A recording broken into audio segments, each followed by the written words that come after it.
Yes, hello everyone, welcome to my channel. इस video में हम बात करेंगे most important questions of electricity. तो आइए सबसे पहले चलते हैं, जो आपका पेज नंबर है डेट इज 199, ये 199 है पेज नंबर। और सबसे पहले हम यहाँ पे चलते हैं। तो आप देख सकते हैं यहाँ पर एक क्वेश्चन दिया हुआ है, question number 3, calculate the number of electron constituting 1 coulomb of charge. तो क्वेश्चन नंबर 3 यहाँ पर इंपॉर्टेंट है एनसीईआरटी का। इसके बाद चलते हैं नेक्स्ट पेज पे। नेक्स्ट पेज पे एक 1 मार्क में क्वेश्चन आ सकता है ये वाला, name a device that helps to maintain a potential difference. एक इलेक्ट्रिक सर्किट में पोटेंशियल डिफरेंस कैसे मेंटेन रहता है, तो इसका आंसर है with the help of a cell और a battery. First question important है यहाँ पे। सर्किट डायग्राम आपको बनाना आना चाहिए, और सर्किट डायग्राम के लिए जितने भी सिंबल्स हैं ये सारे आपको याद होने चाहिए। उसके बाद एक 1 मार्क का question, what is Ohm's law. बहुत इंपॉर्टेंट है ये। और ओम्स लॉ की इक्वेशन, ओम्स लॉ की इक्वेशन जो है वो होती है V is equal to I R. ये इंपॉर्टेंट है, V is equal to I R. V potential difference, I है करंट, R है रेजिस्टेंस।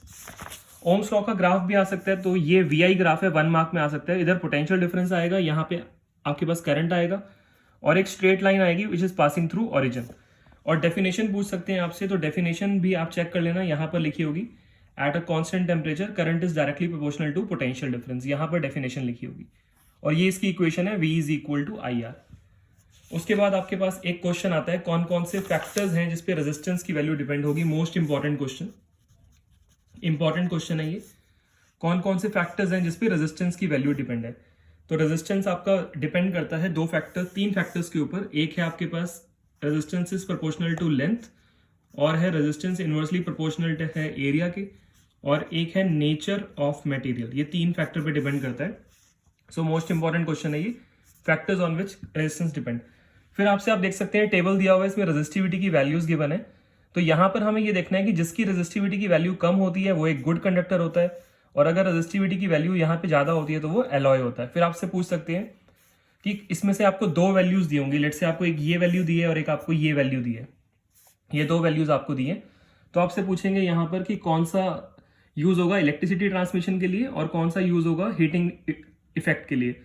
तो हीटिंग अप्लायंसेस में ये यूज होगा जिसकी रेजिस्टिविटी ज्यादा है, और इलेक्ट्रिसिटी ट्रांसमिशन में यूज होगा जैसे कि कॉपर या एल्यूमिनियम जिनकी रेजिस्टिविटी कम है।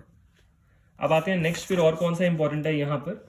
रेजिस्टिविटी के लिए एक न्यूमेरिकल एग्जांपल दिया हुआ है, एग्जांपल 12.6, ये इंपॉर्टेंट है यहाँ पर। तो ये क्वेश्चन मैंने आपको बता दिया था, on what factor does the resistance depend, most important question. फिर एक थ्योरी में क्वेश्चन आता है, why are the coils of electric toaster iron made up of an alloy. तो इसका आंसर होगा यहाँ पर, इंपॉर्टेंट क्वेश्चन है, it has high resistivity. Alloys की रेजिस्टिविटी हाई होती है, that is why they are used in electrical iron and toaster. चलो उसके बाद रेजिस्टर आते हैं, resistors of a series of resistor. अब यहाँ पे सीरीज की जो है आपके पास रेजिस्टर्स इन सीरीज, इसकी डेरिवेशन इंपॉर्टेंट है, और इसकी डेरिवेशन देखो ये दी हुई है यहाँ पर। ये डेरिवेशन मैंने अपने चैनल पे सॉल्व भी की हुई है।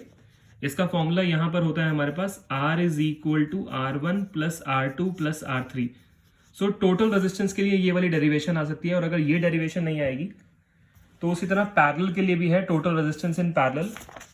और यहाँ पे इसका रिजल्ट आया, ये देखो 1/R इज इक्वल टू, ऐसा रिजल्ट आएगा कुछ, 1/R is equal to 1/R1 plus 1/R2 plus 1/R3। तो ये रिजल्ट आ जाएगा हमारे पास, ठीक है। अब एग्जाम्पल की बात करें तो इस तरह के क्वेश्चन बहुत आते हैं एग्जाम में। 2 आपको दिए हुए हैं सीरीज में लगे हुए, इसमें R1 की वैल्यू निकालो, R2 की वैल्यू, टोटल रेजिस्टेंस निकालो, टोटल करंट निकालो। तो एग्जाम्पल इंपॉर्टेंट है ये।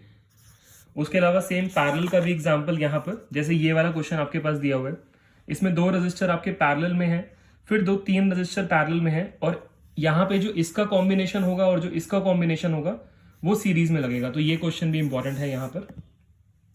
नेक्स्ट आते हैं, इसके बाद पेज नंबर 216 के ऊपर जो क्वेश्चंस दिए हुए हैं, ये क्वेश्चंस आप देख सकते हो यहाँ पर। इसमें second question is most important, second question important है। थर्ड क्वेश्चन इंपॉर्टेंट है कि एडवांटेजेस क्या होते हैं पैरेलल में लगाने के, पैरेलल में क्या क्या एडवांटेज होते हैं।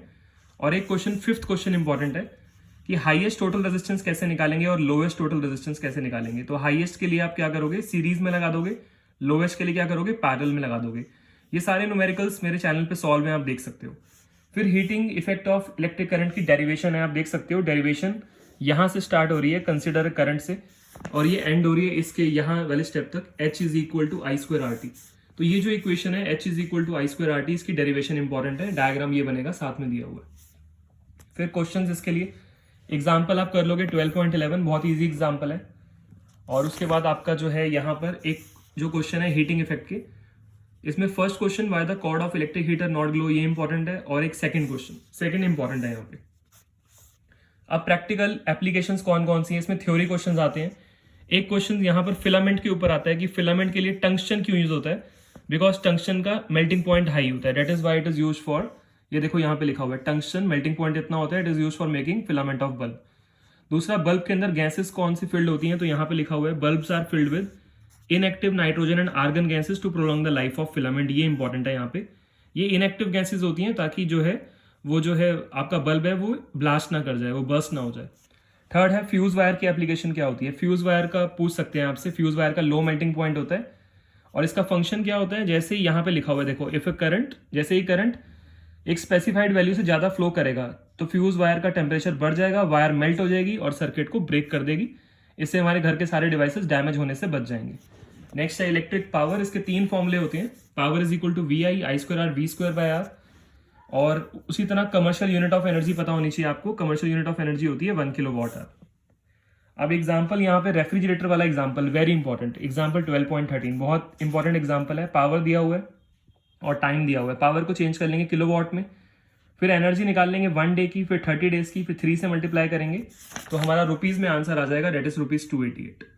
और अब आते हैं जो एक्सरसाइजेस वाले क्वेश्चन है, यहाँ पे कौन कौन से इंपॉर्टेंट है।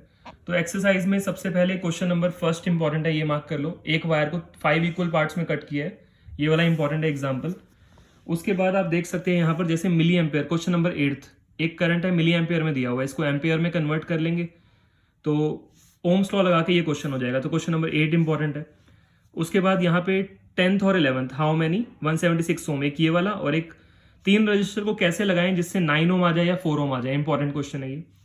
इसके बाद क्वेश्चन नंबर 14th, आपको 2 इलेक्ट्रिक सर्किट अलग अलग दिए हुए हैं, आपको पावर निकालनी है 2 ओम रजिस्टर में, इंपॉर्टेंट क्वेश्चन है ये, क्वेश्चन नंबर 14th। उसके अलावा यहाँ पर आपको एक पैरेलल का सर्किट दिया हुआ है, दोनों पावर अलग अलग दी हुई है, P is equal to VI का फॉर्मूला लगा के हम यहाँ पर करंट की वैल्यू निकालेंगे, क्वेश्चन नंबर 15th इंपॉर्टेंट है। ये सारे न्यूमेरिकल्स मेरे चैनल पे सॉल्व है, आप देख सकते हैं। Question number 16th and 17th very important ये भी, which uses more energy, 2 case में आपको एनर्जी निकालनी है, कमर्शियल यूनिट ऑफ एनर्जी, एक में E1 एक में E2, यहाँ पे चेंज कर लेंगे पावर को किलोवाट में तो हमारा आंसर आ जाएगा। एक चीज और यहाँ पर, अब क्वेश्चन नंबर है 17th, calculate the rate at which heat is develop, यहाँ पर आपको क्या करना है, हीट को टाइम से डिवाइड करोगे तो आपका आंसर आ जाएगा। और सबसे लास्ट में अगर कोई भी न्यूमेरिकल नहीं आता तो ऐसे क्वेश्चन जरूर आते हैं एग्जाम में, ये 5 मार्क्स का डायरेक्ट क्वेश्चन आ सकता है, क्वेश्चन नंबर 18 वेरी इंपॉर्टेंट। तो आई होप मैंने सारे क्वेश्चंस आपको बता दिए हैं एनसीईआरटी के, और वीडियोस देखने के लिए चैनल को सब्सक्राइब कर देना, वीडियो को शेयर कर देना। Thank you.